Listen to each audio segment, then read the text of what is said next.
네, 첫 번째 주인공은 이혜훈 지명자입니다. 이혜훈 지명자에게 인권위 긴급 구제 신청이 제기됐습니다. 어떤 내용이냐 하면 바로 이 국회에서 한 이 여성 지역 의원의 호소 내용과 관련된 일입니다. 들어보시죠.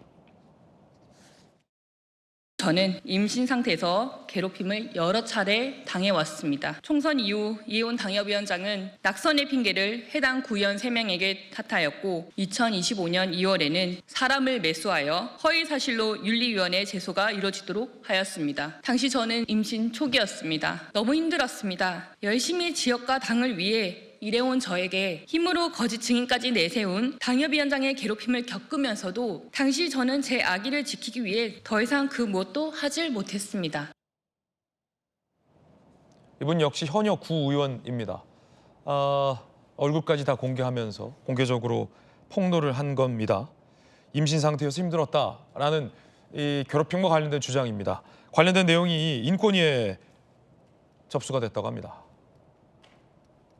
이종배 서울시 의원이 임신 초기 구의원 괴롭혀 유산 위기, 인권 유린이자 사실상 살인 미수다라며 인권위에 긴급 구제 신청을 했다라는 내용도 보도가 됐습니다. 신속한 조사, 지명철의 촉구, 긴급 구제 신청을 같이 한 상황입니다. 다른 인턴에게는 이혜훈 지명자가 의원 시절의 이 고성과 입에 담기 힘든 폭언을 했다라는 녹취가 공개됐죠. 들어보시죠. 얘기를 내가 도대체 몇 번을 더 해야 알아듣니? 너 대한민국 말 못 알아들어? 국어 못하니? 너 뭐 IQ 한 자리야? 이게 지금 똑같은 기사니? 그냥 이름만 들어간 거는 보고 안 했어. 야! 내가 정말 널 죽였으면 좋겠다. 입이라고 그게 터졌다고 그냥 막 네 맘대로 그러고 떠져? 그래서 야당에서는 이혜훈 지명자가 사퇴하는 10가지 이유를 댔습니다. 그런데 정청래 대표는 이혜훈 화이팅을 외쳤습니다.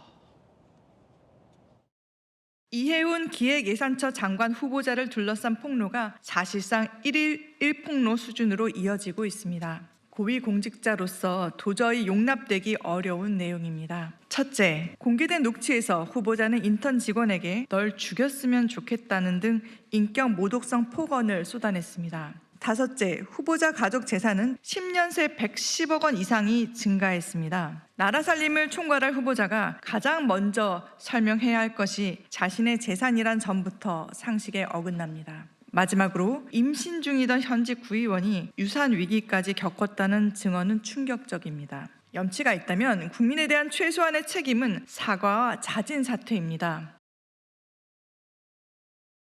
대통령의 고유한 인사권은 존중하자. 이거를 반대하는 민주당 지지층은 없을 것 같아요. 그렇죠. 대통령의 결정이 잘된 결정이 되도록, 옳은 결정이 되도록 우리는 도와줘야 된다. 이혜훈 내정자 입장에서는 국민의힘에서 즉각 제명하고 이렇게 비난하고 있지 않습니까? 실수였어. 그쪽으로 갈 수도 없어요. 이제 이쪽에서 더 잘해야지. 그래서 파이팅 하시기 바랍니다.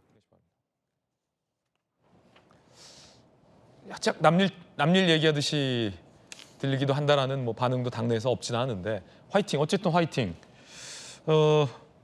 김병기 의원 의혹에는 휴먼 에러, 이혜훈 후보자 갑질 의혹에 대해서 화이팅을 외쳤는데 화이팅이 할 수 있죠. 근데 화이팅 한다고 될 수 있는 사안이냐라는 질문 곽태규 의원님 어떻게 답변하시겠습니까? 예. 지금 이혜훈 후보자를 둘러싼 온갖 또 비리와 의혹 이런 거하고 저는 김병기 의원하고 막 겹쳐져 가지고 이제 막 헷갈릴 정도예요. 섞인다. 누가 누구 거였더라 이렇게 막 헷갈릴 정도인데 이혜훈 의원의 저런 녹취록을 보면은요. 정말 기본적으로 이분이 인성이 된 분인가 하는 의심이 기본적으로 듭니다. 그리고 물론 과거에 3선 국회의원을 하긴 했지만 좀 오래전의 일이에요. 그것을 과거로 돌릴 수도 있지만 최근에 또 중구의회 의원께서 한 이야기를 보면 저런 인성이 지금까지도 계속해서 보좌진이나 또는 시구의원에 대한 갑질로 이어진 것이 아닌가 하는 생각이 들고요. 그리고 더욱더 문제는 지금 기획예산처 장관 후보자인데 본인은 그동안에 확장 재정에 대해서 반대하고 건전 재정을 기본적으로 주장해왔던 분입니다. 퍼주기 하면 안 된다 이거죠. 예, 어저께 그 인터뷰한 내용을 보니까 확장 재정이 좋다 이렇게 식으로 또 이야기를 했더라고요. 어떻게 경제학자로서 국회의원 3선을 지낸 분이 저렇게 장관 자리를 눈앞에 두고 기본적인 본인의 소신이 저렇게 뒤집힐 수가 있는가, 저런 분한테 나라 국간 살림 맡길 수 있을까 하는 능력까지도 이제 의심이 됩니다. 그렇다면 김병기 의원에 대해서 민주당에서 탈당을 하라 이런 이야기가 나오는 것처럼 이해운 후보에 대해서도 스스로 자진 사퇴하라 하는 이야기가 나오는 것이 당연하다고 생각을 하고요. 본인의 현명한 판단 하시기 바랍니다. 네, 곽기택 의원님의 개인적인 또 강한 비판의 의견도 전해드리고 있습니다. 그런가 하면 재산과 관련된 내용도 계속 나옵니다. 90년생 삼형제의 이른바 엄마 찬스 의혹이 제기된 겁니다. 함께 보시죠. 91년생 장남 17억, 93년생 차남 17억, 97년생 삼남 13억. 자, 박수영 의원실에서 이해운 자녀는 금수저 삼형제, 10억대 자산 형성의 엄마 찬스 의혹이 제기됐습니다. 증여세는 냈느냐라는 거죠. 10억 3천만 원씩 주식 증여를 받았다. 장남은 800주, 차남은 800주, 삼남도 800주. 평가액은 각각 10억여 원. 증여세만 1억이 넘는다라는 겁니다. 해당 의혹을 제기한 박수영 의원 얘기 들어보시죠. 이 후보자의 세 아들은 특정 회사의 비상장 주식을 각 800주씩 모두 2,400주 보유하고 있습니다. 신고재산상 각각 10억 3천만 원, 총 31억 원에 달합니다. 그런데 증여세 납부 내역이 수상합니다. 증여세 원천이 혹시 엄마 찬스였습니까? 세 아들이 대학생과 고등학생이었던 때인데 무슨 돈으로 수천만 원씩을 냈습니까? 이 후보자가 대신 냈음을 자백하는 것 아닙니까? 증여세를 냈다고 하지만 아들들이 무슨 돈으로 수천만 원을 냈겠냐, 증여세도 엄마 찬스 아니냐라는 의혹을 제기한 겁니다. 이해운 지명자 측 입장도 준비되어 있나요? 함께 보시죠. 아니요, 싱크 말고 6번 CG 주세요. 2016년 증여세는 새 아들이 2010년부터 아버지에게 받은 돈으로 냈고 받은 돈에 대한 증여세도 냈다. 2016년 납부 내역은 최근 5년치만 내면 돼서 제출하지 않았다라고 했습니다. 오늘 출근길에 이해운 후보자 이야기도 들어보시죠. 여러 의혹으로 사퇴 요구했는데 혹시 입장에 변화는 없으실까요? 네, 이미 충분히 해명을 할 준비가 다 되어 있고 청문회에서 국민들 납득하실 수 있는 설명을 충분히 드릴 수 있습니다. 가족회사 주식은 계속 백지 신탁하셨다가 되돌려 받으셨는데 이게 취지에 맞다고 보실까요? 아니, 그건 제가 할 수 있는 문제가 아니잖아요. 그럼 지금 갖고 계신 주식은 어떻게 처분하실 건가요? 여러 가지가 섞여 있는데 갑질 의혹도 여전히 있어요.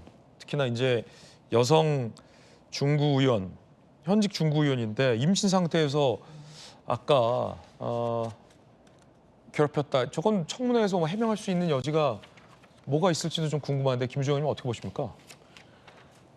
그냥 워낙 다양한 종류의 의혹과 또 의구심을 자아내는 문제들이 동시에 막 불거지니까 저는 이제 다 막 뒤죽박죽 된 상태에서 야만 기억에 남습니다. 야. 아까 녹취록에 야. 예, 야밖에 기억에 안 남는데. 야밖에 기억이 안 납니다. 예. 그래서 처음에 그 녹취록이 나왔을 때 인턴 직원 찾아가서 사과하겠다 막 이런 뭐 성의 있는 반응이라도 최소한 보이려는 그런 모습이었는데 지금은 이도저도 아닌 것 같아요.